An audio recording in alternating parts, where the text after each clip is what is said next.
ساری تعریف اللہ کے لیے، درود اور سلام محمد اور آل محمد کے لیے۔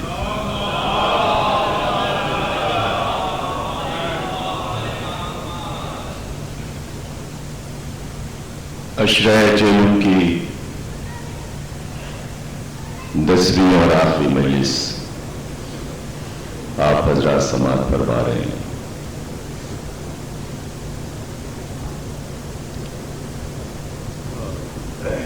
اسلامی طرز معاشرت پر ہم نے مسلسل یہاں گفتگو کی،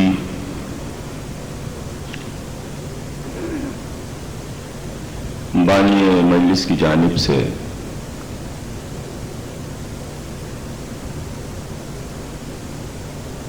تمام حضرات کا شکریہ ادا کیا جاتا ہے۔ وہ حضرات جو مسلسل آج تک آتے رہے، خصوصی طور پر وہ حضرات کہ جو 17 تاریخ کے بعد نہیں آ سکے کرفیو کی وجہ سے۔ 4 مجلسیں ہمارے وہ سامعین نہیں سن سکے کہ جو واقعی مجلس کی رونق ہیں اور کافی دور سے تشریف لاتے ہیں۔ وہ حضرات ہم ان سب کے شکر گزار ہیں، اور اس سوسائٹی کے جو افراد اقلیت میں آتے ہیں ان حضرات کا بھی شکریہ۔ ان تمام بچوں اور جوانوں کا شکریہ جو انتظام میں منہمک رہے۔ تمام ماتمی انجمنوں کا شکریہ جو روزانہ آتی رہیں اور بعد مجلس ماتم کرتی رہیں۔ الحاج سید فائق حسین صاحب رضوی اور ان کے توسط سے ان تمام سوزخانوں کا شکریہ کہ جو روزانہ یہاں سوزخانی برماتے رہے۔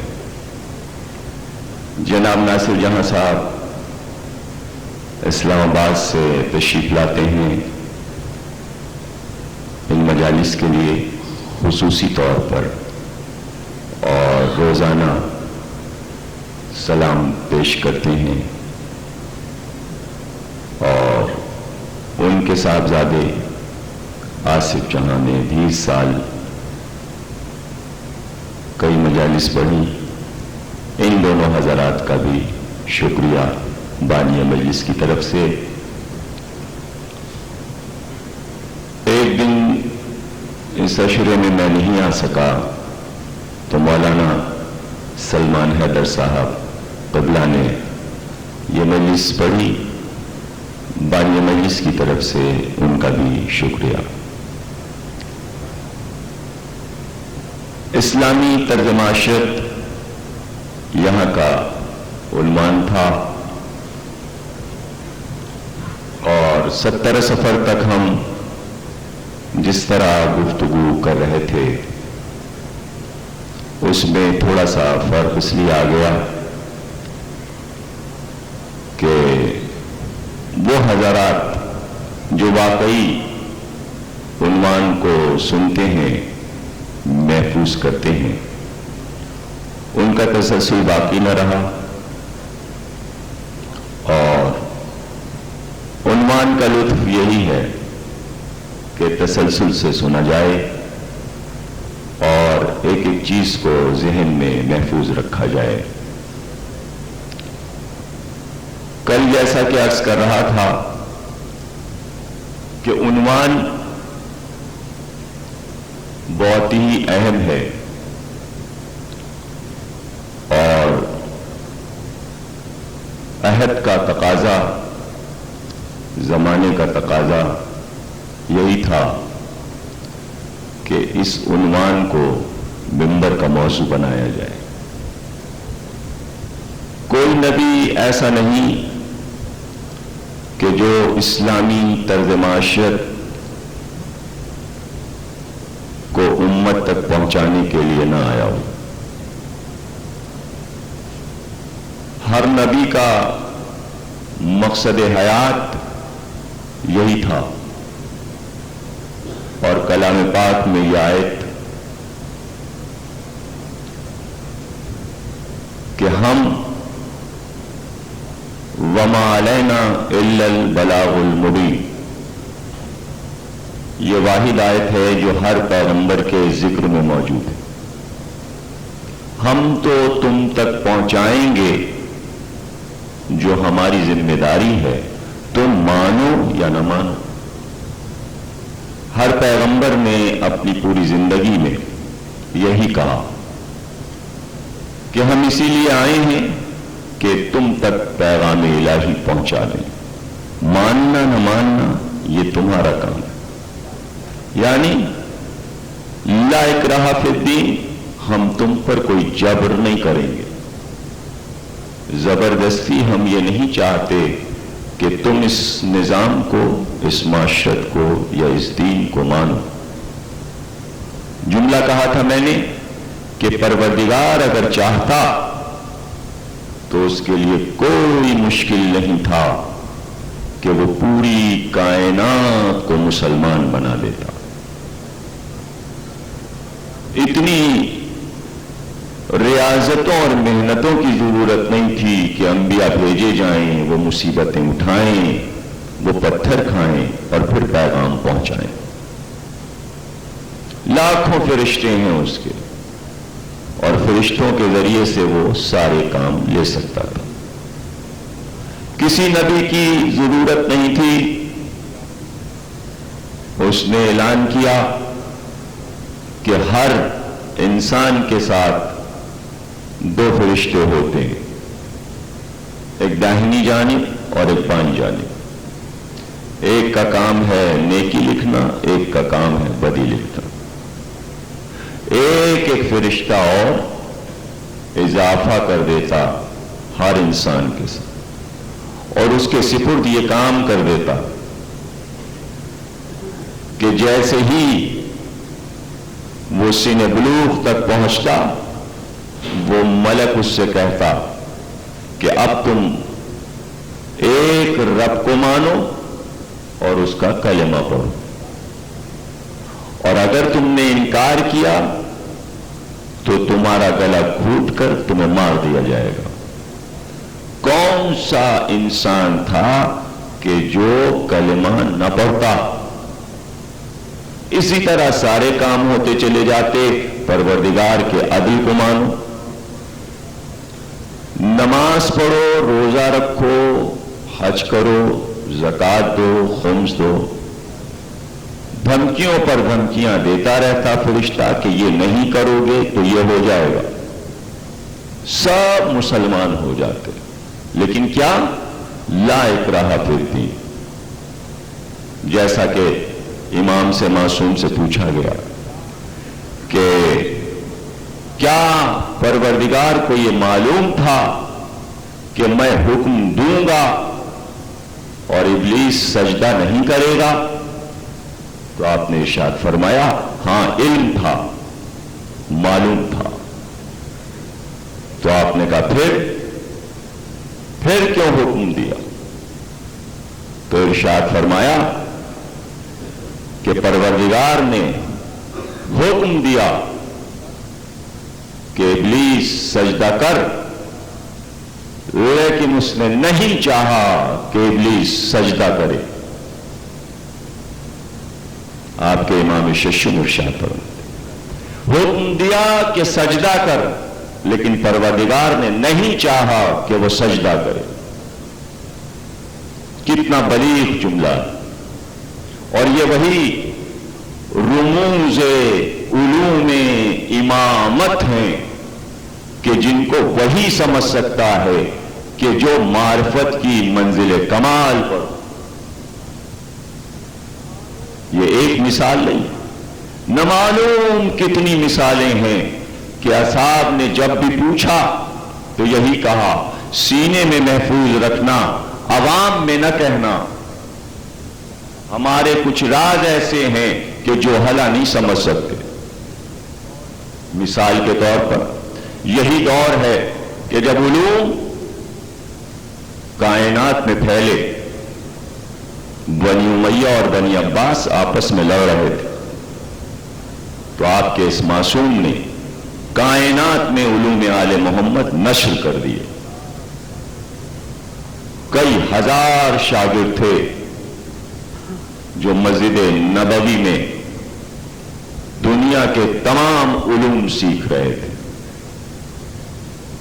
تو کسی نے پوچھا، عاشور کو شہادت حسین جو ہوئی، دن کون سا تھا؟ کہا جمعے کا دن۔ کسی اور صحابی نے کچھ دنوں کے بعد پوچھا، کون سا دن تھا؟ آپ نے کہا پیر کا روز تھا۔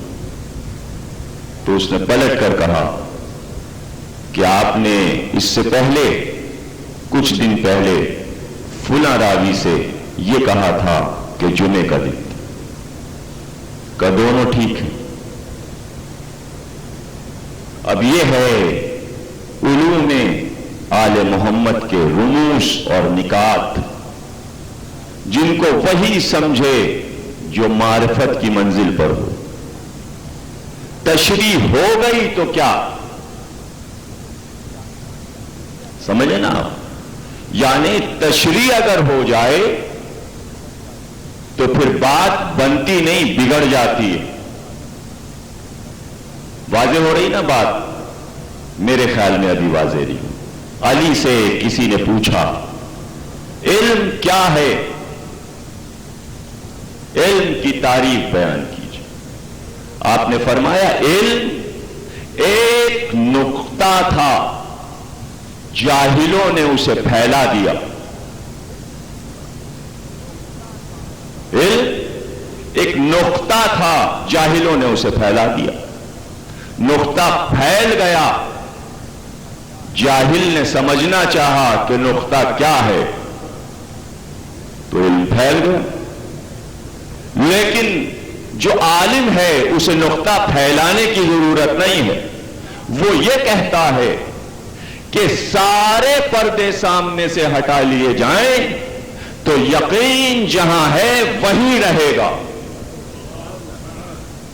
ایک علم کی منزل یہ، لیکن جاہل کے لیے ظاہر ہے کہ منزلیں اور۔ تو آل محمد نے کبھی یہ نہیں چاہا کہ ہماری بزم میں آنے والے اور ہمارا ذکر سننے والے جاہل کہلائیں۔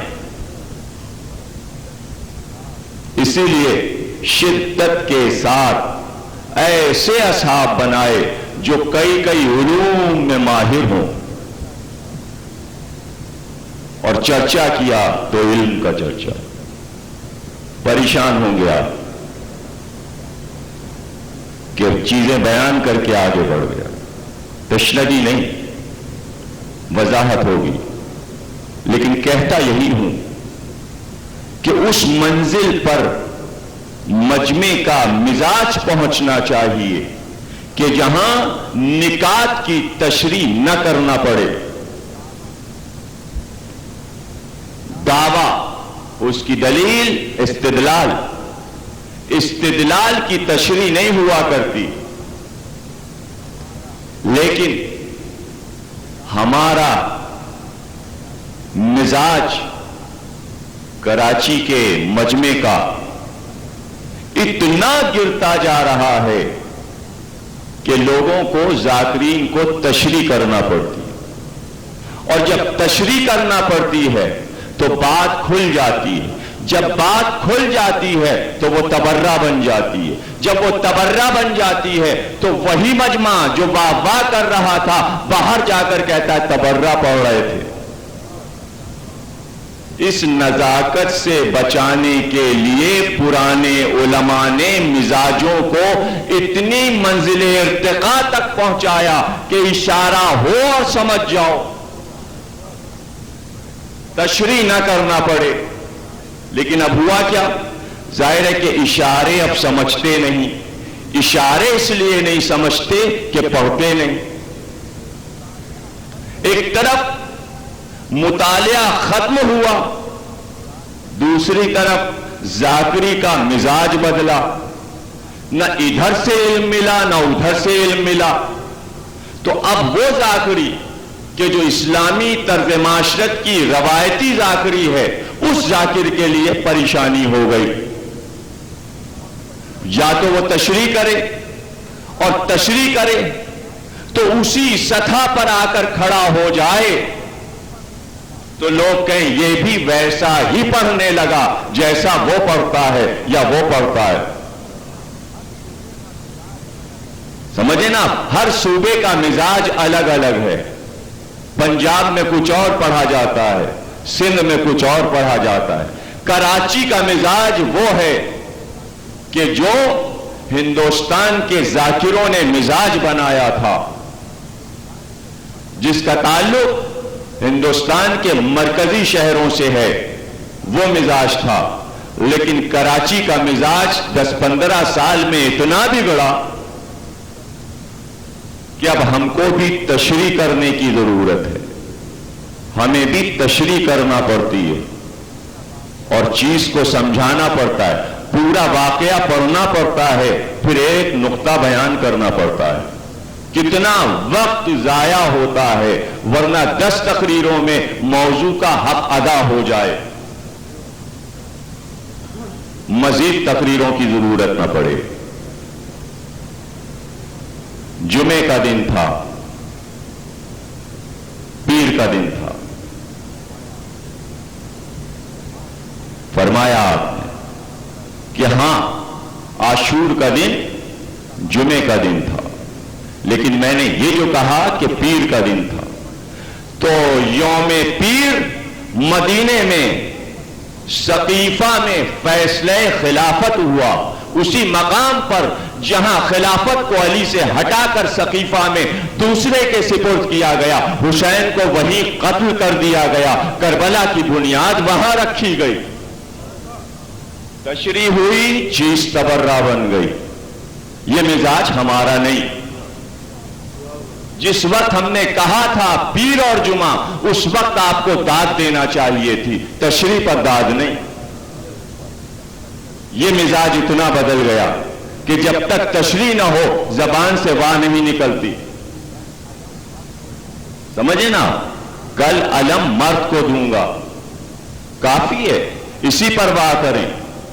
پورا پس منظر ذہن میں آ جانا چاہیے. لیکن اب میں تشریح کروں کہ مرد کسے کہتے ہیں اور مرد کے مقابل کیا ہے اور اس سے پہلے کیا تھا اور پھر کیا ہوا اور پھر کیا ہوا، تو اب رہا کیا؟ اور بعد میں آپ نے کہا تبرہ پڑھ دیا.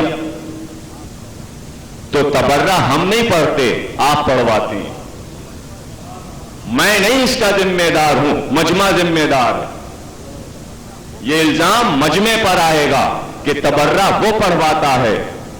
مجلسوں کی سطح وہ مجمع گراتا ہے کہ جو نکات کو سمجھتا نہیں اور چاہتا ہے کہ ہر چیز ہمارے اوپر بار نہ ہو، یعنی اپنے دماغ کو بخل سے استعمال کریں اور ذاکر کا دماغ استعمال کرواتے رہیں. صلوات پڑھیے گا.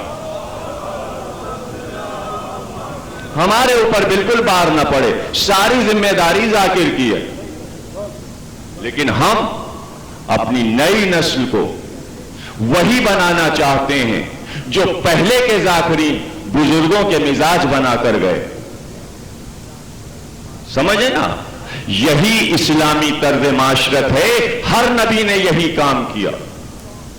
پوری زندگی توحید کو بچایا ہر نبی نے، کہ جو جو کافر و مشرک اس کے خلاف کہتا جائے، یہ تردید کرتا جائے، استدلال دیتا جائے اور آگے بڑھتا جائے.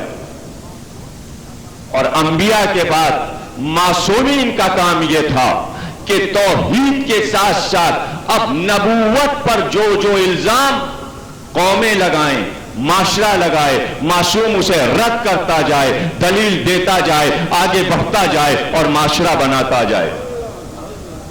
اور معصومین کے بعد اب علماء کی ذمہ داری یہ تھی کہ معصومین کی عصمت کو بچائے، نبوت کی عصمت کو بچائے، توحید کے عدل کو بچائے اور معاشرے کو بچاتا جائے، اسلامی طرز معاشرت پھیلاتا جائے۔ علماء کے ساتھ ساتھ صوفیوں کا کام یہ تھا کہ غم حسین کے دھارے پر اور محبت علی کے ساتھ ساتھ جو معاشرہ تعمیر ہو وہاں توحید بھی بچ جائے، نبوت بھی بچ جائے اور علی کی ولایت بھی بچ جائے۔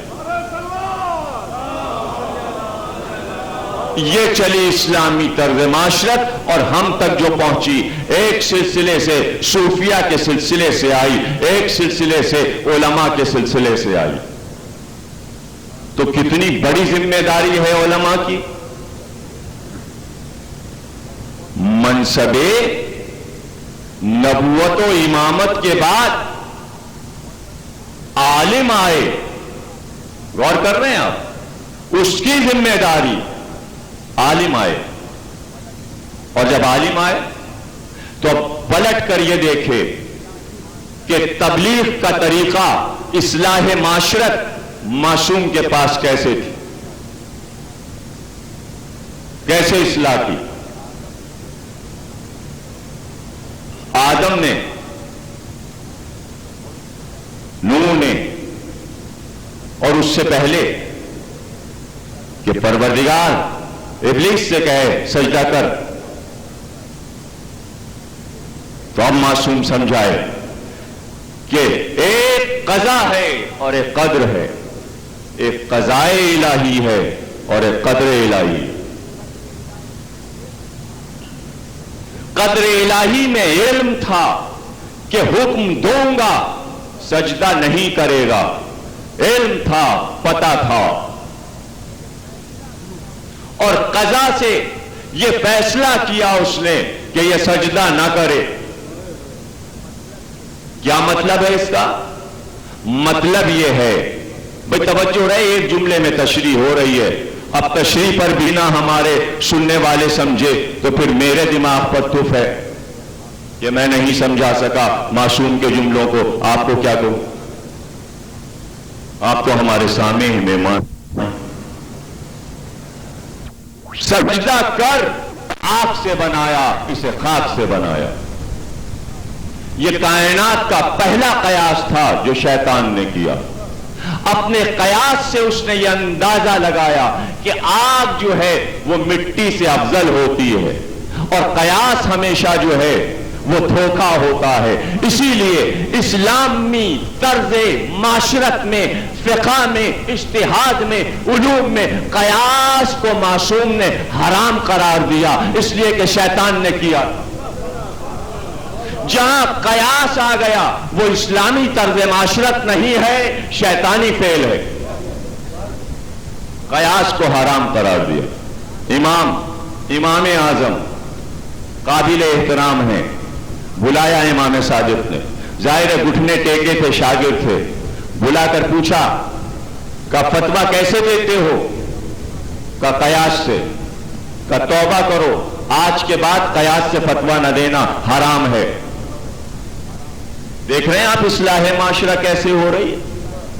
ایک پوری قوم ترتیب پا رہی ہے، ایک پورا معاشرہ ترتیب پا چکا تھا، لیکن بلا کر سمجھا دیا کہ اسلامی طرز معاشرت میں فتوے اس طرح نہیں دیے جاتے جیسے تم شیطان کے انداز سے فتوے دے رہے ہو۔ اور وہ انداز کیا ہے؟ ایک نمونہ دے دوں۔ لوگوں نے آ کر کہا کہ امام نماز کیسے پڑھیں، آنکھ بند کر کے یا کھول کر؟ کہ جعفری کیسے پڑھتے ہیں، دیکھ کر آؤ مسجد میں۔ دیکھیے فتویٰ کیسے دیا جاتا تھا، دیکھ کر آؤ۔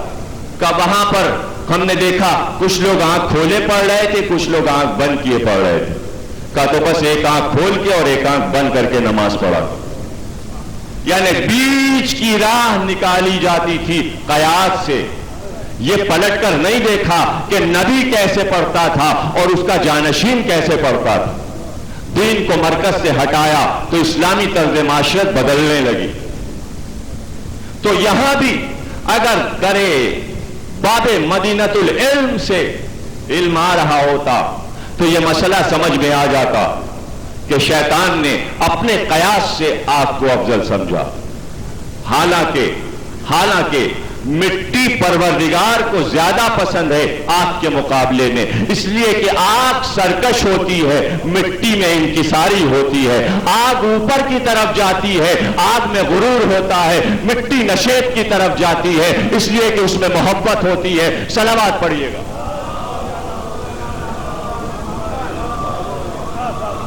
آگ عبادت کے لیے طہارت نہیں دے سکتی، مٹی عبادت کے لیے تیمم بن جاتی ہے، اتنی پاک ہے اس کی نظر۔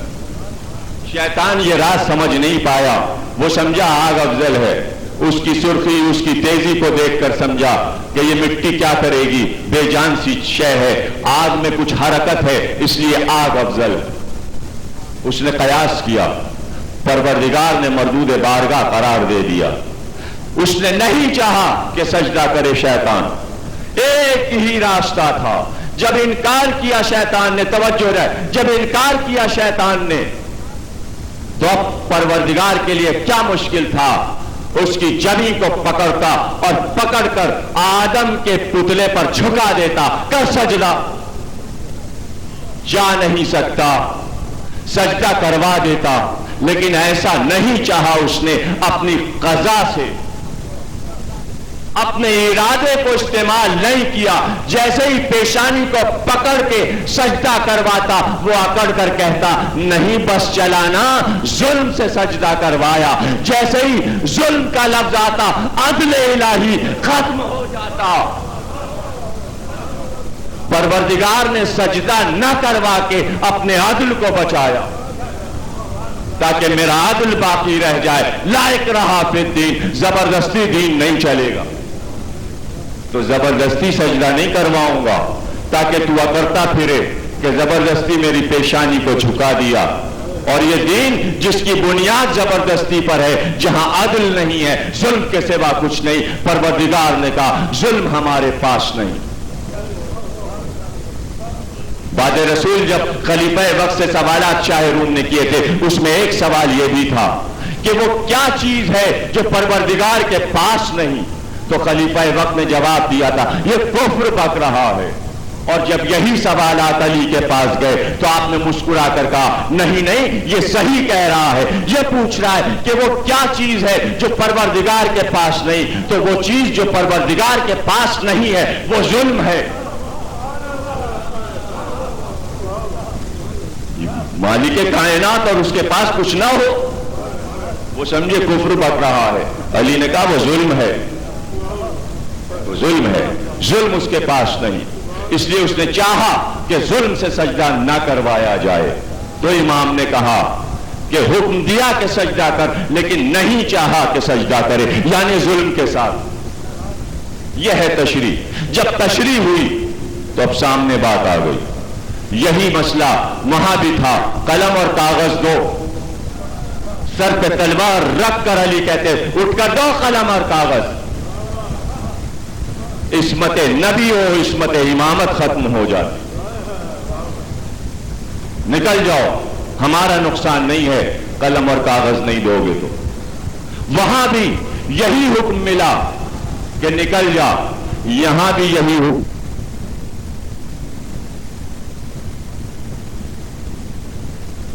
انبیاء کا کام اس توحید کو بچائیں، معصومین کا کام نبوتوں کو بچائیں۔ پوچھا اس نے آ کر اولاد آدم کیسے بڑھی آگے؟ دیکھیے آپ غور کیجئے گا اپنے ائمہ کو، اسلامی طرز معاشرت میں اخلاقیات کا قیام کیسے کیا۔ اگر ایک الزام بھی نبوت پر جو معاشرے نے لگایا تھا اگر رجسٹرڈ ہو جاتا تو استدلال میں جیسے عیسائی اور یہودی پیش کر رہے تھے مسلمان بھی پیش کرنے لگتے، معاشرہ سدھر نہیں سکتا تھا، طرز معاشرت کا قیام نہیں ہو سکتا تھا۔ اس لیے کہ پلٹ کر عوام یہ کہتے کہ ہم جو کر رہے ہیں یہ اس نبی میں بھی موجود تھا۔ ہادی کو بچانا ہے، ہر عہد کے ہادی کے کردار کو بچانا آنے والے ہادی کی ذمہ داری، تب اسلامی طرز حیات اور طرز معاشرت کا قیام ہو سکتا ہے۔ اس نے کہا کہ نسل آدم کیسے آگے بڑھی؟ کہ کیا کہتے ہیں مسلمان؟ امام ششم سے پوچھا جا رہا ہے کیا کہتے ہیں مسلمان؟ کہ وہ کہتے ہیں کہ آدم اور حوا کیا جڑواں بچے پیدا ہوتے تھے، ایک لڑکا ایک لڑکی، یا صبح کو ایک لڑکا ہوا شام کو لڑکی ہوئی، وہ دونوں جوان ہوئے، آپس میں شادیاں ہوئی، اس طرح نسل آگے بڑھی۔ کائے معاذ اللہ، آدم سے لے کر قیامت تک کسی نبی کے معاشرے میں ایسا نہ ہوا ہے نہ ہوگا کہ بھائی اور بہن کی شادی کو حلال قرار دیا ہو پروردگار۔ دیکھیں معاشرے کو کیسے اخلاقیات میں جکڑ کر رکھ رہا ہے معصوم۔ اگر اقرار ہو جاتا تو راہ نکلتی۔ کتنے واقعات اخبار میں پڑھے ہیں آپ، سب محفوظ ہوں گے اور یاد آ گئے ہوں گے۔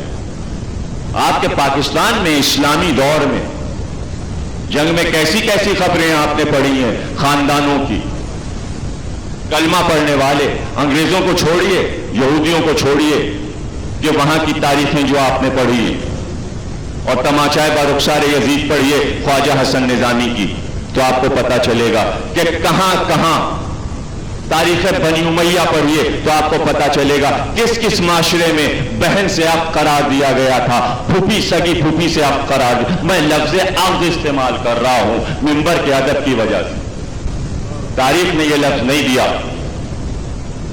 پڑھ ڈالیے، سب کتابیں پڑھ لیجئے تو آپ کو پتا چلے گا۔ یہ واحد اسلامی طرز معاشرت ہے جس نے اخلاق کو اس طرح برقرار رکھا کہ سنت الہی یہ نہیں ہے۔ غلط کہتے ہیں جو کہتے ہیں۔ آدم کے دو بیٹے حابیل اور قابیل،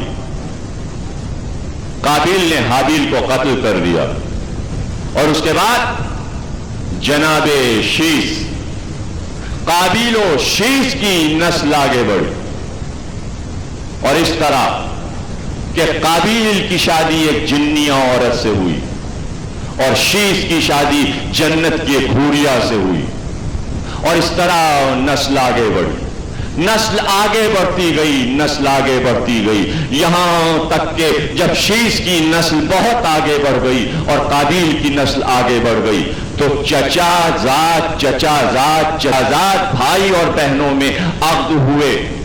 جیسے جیسے نسل دور ہوتی گئی، ماموں، چچا اور بھانجے اور بھانجیوں کی نسلیں جب دور ہوئی تو آپس میں شادیاں ہوتی چلی گئیں۔ حرام شادیاں نہیں ہوئی، حلال عقد ہوئی۔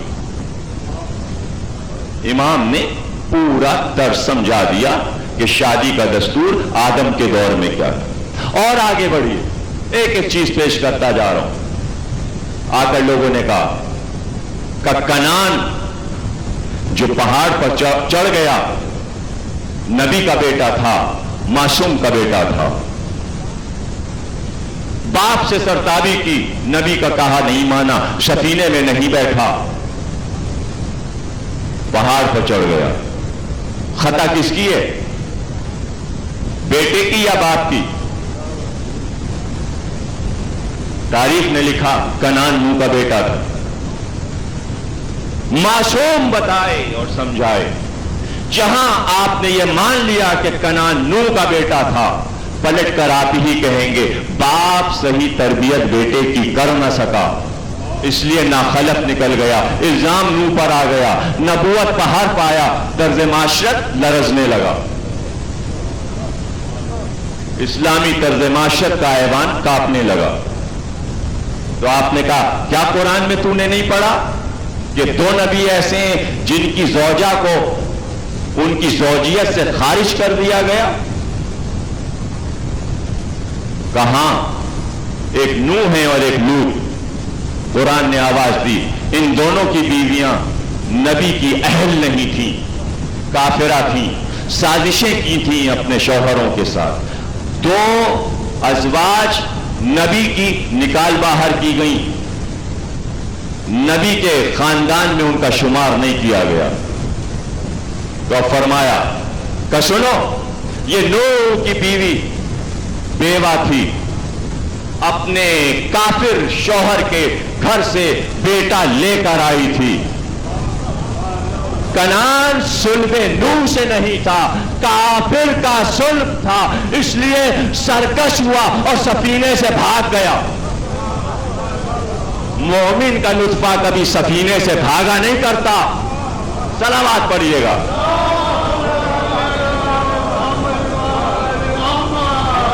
اسی معیار پر اب جانچ لیجئے اور کبھی پلٹ کر یہ نہ سوچئے گا صاحبال مجلس سے پڑھنے گیا، بے شمار سوالات منبر پر ہوئے، میں بیٹھا تھا اور ان کا کہاں ایسا موقع ملے گا، پوچھتے چلے گئے۔ اس میں انہوں نے کہا آپ سے پہلے جو ذاکرین آئے تھے ان سے بھی یہ سوال ہوا تھا، ایک جواب نہیں دے پایا۔ میں نے کہا موضوع میرا ہے، جواب میں ہی دوں گا۔ انہوں نے کہا چلیے یہ مان لیا کہ کنان صلب نبی سے نہیں تھا، لیکن ابو لہب کو کیا کہیں گے آپ؟ کہ آپ اسی پیمانے پر قیامت تک ناپیے گا۔ ابو لہب بھی عبد المطلب کا بیٹا نہیں ہے، وہ عورت بھی بیوہ تھی اور بیٹا لے کر عبد المطلب کے گھر میں آئی۔ اور آگے بڑھ جاؤں، ابو لہب بنی ہاشم کے نطفے سے نہیں ہے۔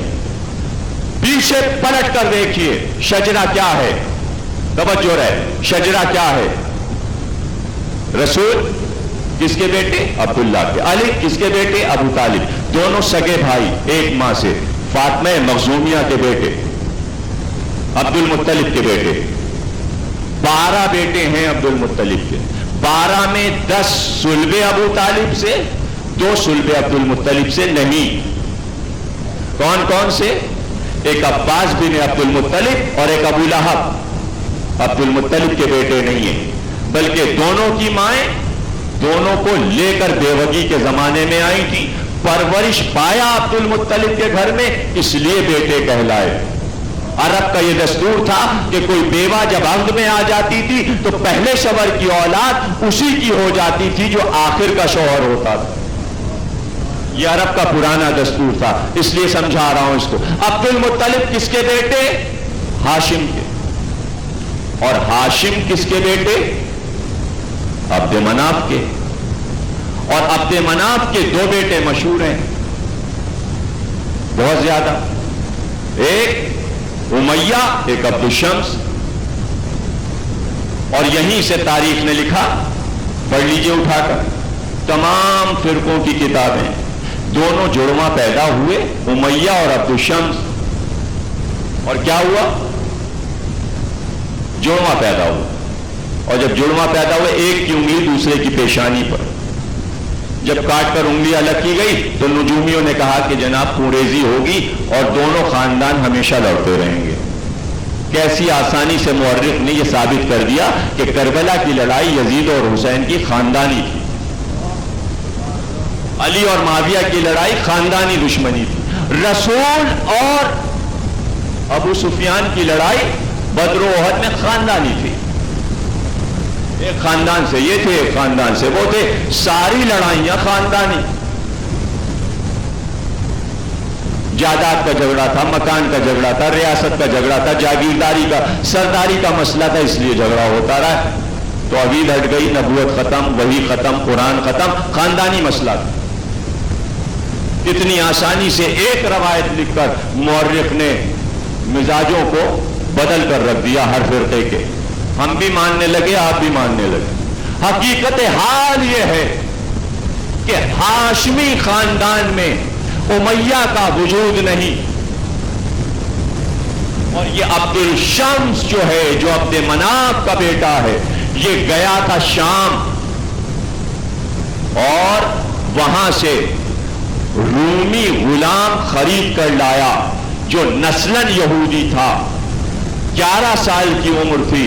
چونکہ عبد الشمس کے کوئی اولاد نہیں تھی، اس لیے جب پالا اس کو تو اس کی اولاد کہلانے لگی۔ امیہ کو ہاشمی خاندان میں جوڑ لیا گیا، وہاں سے جو نسل چلی رومی غلام کی تو وہ کہلانے لگی نسل ابراہیم، قریشی خاندان ابراہیم سے شجرہ ملا دیا، ورنہ سارے بنی امیہ خاندانی طور پر شجرہ طیبہ میں نہیں ہے. قرآن کہہ رہا ہے یہ سب شجرہ خبیثہ میں ہے, اور شجرہ خبیثہ وہ ہے کہ جو یہودیت سے آ رہا ہے.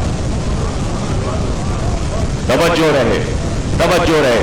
یعنی شجرہ طیبہ میں شجرہ خبیثہ کا کبھی پیون نہیں لگا.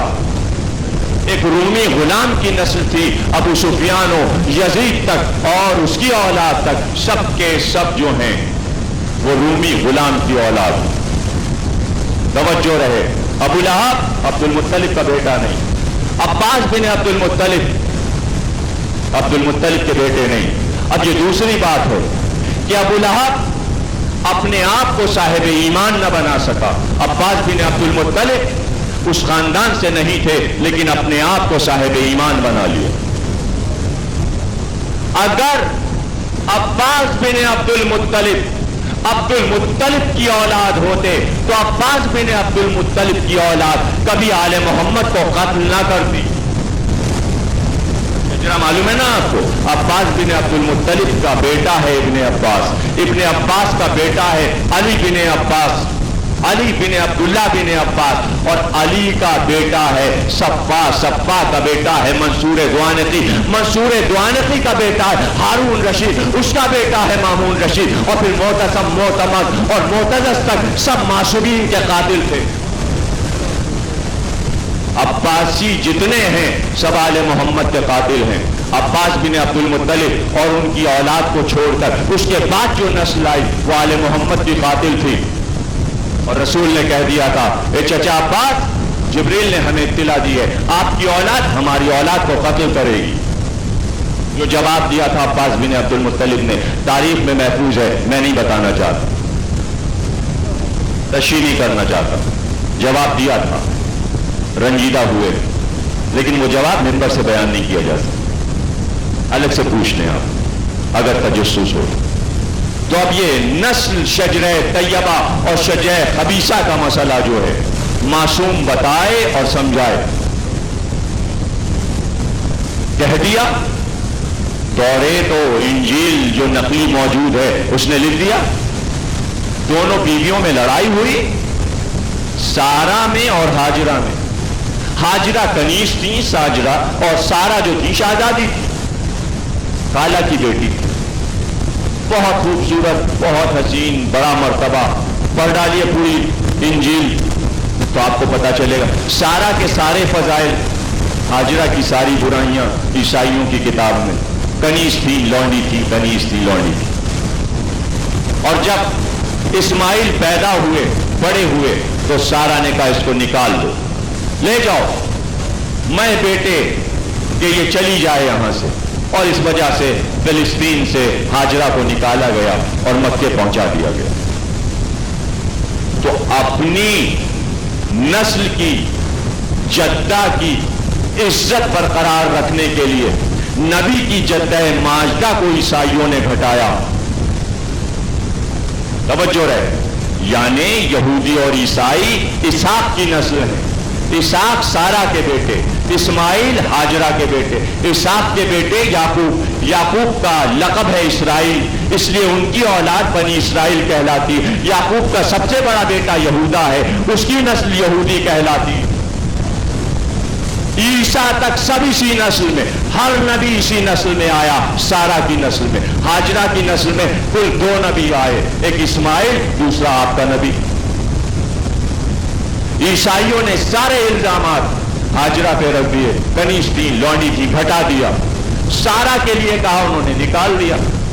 بظاہر فضیلت بیان کی, لیکن ایک عظیم نبی کی زوجہ کا الزام رکھ دیا کہ وہ حسد کرتی تھی دوسری بیوی سے. لیکن اسلام نے اور معصوم نے اسلامی طرز معاشرت میں کہ جب نبی کی 2 بیویوں میں لڑائی ہوگی تو طرز معاشرت قائم کیسے رہ سکتا ہے؟ جب انسان کی بیویاں لڑیں گی تو پلٹ کر وہ یہی کہیں گے انبیاء کی بھی تو لڑتی تھی. کیسے قیام ہوگا اسلامی طرز معاشرت کا؟ معصوم نے بتایا کہ نہیں. ہاجرہ کو بلا کر ابراہیم نے کہا حکم خدا یہ ہوا ہے کہ میں تمہیں مکے میں اتار دوں. اور جب چھوڑا مکے میں, مکے میں جب چھوڑا تو حاجرہ نے پلٹ کر کہا یہاں کون میری حفاظت کرے گا, کون میرا تحفظ کرے گا؟ تو گھوڑے پر بیٹھے بیٹھے فرمایا حاجرہ جس نے بھجوایا ہے وہ حفاظت کرے گا. یعنی سارا نے نہیں بھجوایا, خدا نے بھجوایا ہے. اسلامی طرز معاشرت نے سارا پر سے الزام بھی ہٹایا اور حاجرہ کی عظمت بھی بڑھا دی کہ کسی عورت کے بھجوانے سے نہیں, خدا نے چاہا کہ حاجرہ جائیں تو اب اسلامی طرز معاشرت کا مرکز مکہ بنے. یہ اسلامی طرز معاشرت کی بنیاد رکھی جا رہی تھی حاجرہ کے قدم کے صدقے میں, اور بی بی کا نام ہی حاجرہ پڑ گیا. حاجرہ کے معنی ہجرت کرنے والی. بڑے مہاجر گزرے لیکن حاجرہ کا نام جس طرح حاجرہ پڑ گیا کہ بی بی ہجرت کے ساتھ اس طرح منسلک ہو گئی کہ نام لیا جائے تو ہجرت یاد آ جائے, اور پوری حج کی یادگار ایک ہجرت کی یادگار بن گئی. ایک ماں اور ایک بیٹے کے گرد پورا حج. کیا عظمت ہے اسلامی طرز معاشرت میں. حج جو ہے زندگی میں ایک بار واجب, اور کس کی یادگار؟ ایک ماں اور ایک بیٹے. تو کیسے عظمت کو بچایا ہے ائمہ نے؟ حاجرہ کی عظمت. اور پھر لسانی مسئلہ کہ مصری زبان بولتی تھی حاجرہ, ابراہیم کی زبان عبرانی تھی, عراق کی پرانی زبان. آدم و نوح جو زبان بولتے تھے سریانی کے بعد, وہ زبان ابراہیم کی زبان تھے. مصری اور عبرانی ملی, اسماعیل پیدا ہوئے, باپ سے عبرانی سنی, ماں سے مصری سنی, اب جو زبان بولے وہ عربی کہلائی. تو عربی کی ماں حاجرہ بن گئی, اس لیے بولتے مادری زبان. یہ حاجرہ کا عطیہ ہے کہ دیکھیے ہر وراثت بیٹے کو باپ سے ملتی ہے, وارث باپ کی طرف سے ہوتا ہے, لیکن ایک چیز ایسی ہے جس کے لیے آپ کو ماننا پڑے گا, باپ سے نہیں ملتی, وہ ہے زبان. ہے نا, دنیا کی ہر قوم یہ کہتی ہے مادری زبان, یعنی زبان ماں سے ملتی ہے, باپ سے نہیں ملتی. تو کم از کم ایک چیز کی وراثت تو دنیا ماں سے مان رہی ہے. جب ایک چیز مان سکتی ہے تو امامت بھی وراثت میں آ سکتی ہے ماں کی طرف سے. جیسے مادری زبان, تہذیب, معاشرت ماں کی طرف سے ملتی ہے. اسی لیے بیٹی عطا کی تھی کہ پورا عرب زندہ بیٹیوں کو دفن کر دیتا ہے. اسلامی طرز معاشرت میں بیٹیاں زندہ نہیں دفن کی جائیں گی بلکہ عورت کا وقار بڑھا دیا جائے. اور اسی لیے بیٹے دے کر واپس لے لیے. ہم چاہتے تو بیٹے عطا کر دیتے. آدم کا حابیل مر گیا تو شیز دے دیا, یعقوب کو 12 بیٹے دے دیے. زکریا نے بڑھاپے میں بیٹا مانگا تو یحییٰ جیسا دیا. 90 سال کی عمر میں ابراہیم کو 4 بیٹے دے دیے. 70 سال کی عمر سارا کی تھی, فرزند دے دیا. ہمارے لیے کیا مشکل تھا؟ تم تو حبیب ہو, حبیب ہو, خلیل نہیں ہو, حبیب ہو. خلیل وہ جو خود خواہش کرے کہ مجھے دوست بنا لے, حبیب وہ کہ جسے خدا خود دوست بنائے. میں نے دوست بنایا ہے تو میں ناز اٹھاؤں گا. 4 کیا 10 بیٹے دے سکتا تھا لیکن دے کر واپس لے لیے. ایک بیٹی. ہم جانتے ہیں اس میں راز کیا ہے. دنیا پکارے, دنیا کہے ابتر ہو گیا, اولاد نہیں. ہم سورہ کوثر بھیج رہے ہیں, انا اعطیناک الکوثر فصل لربک وانحر ان شانئک هو الابتر. ہم نے آپ کو کوثر عطا کر دیا, آپ کا دشمن ابتر, آپ کا دشمن ابتر. اسلامی طرز معاشرت میں یہ سورہ منشور کی پیشانی پر لکھا ہے. اسلامی طرز معاشرت کا آغاز اس سورے سے ہوتا ہے. ہم نے آپ کو کوثر دے دیا. جب تک خاندان نہیں بنے گا تب تک وسعت سماج کیسے ہو سکتی ہے؟ جب تک وسعت سماج نہیں طرز معاشرت کیسا؟ تو پہلے پیغمبر کا گھر بنے, پھر محلہ بنے, پھر معاشرہ بنے, پھر دین بنے, پھر شہر بنے, پھر ملک بنے.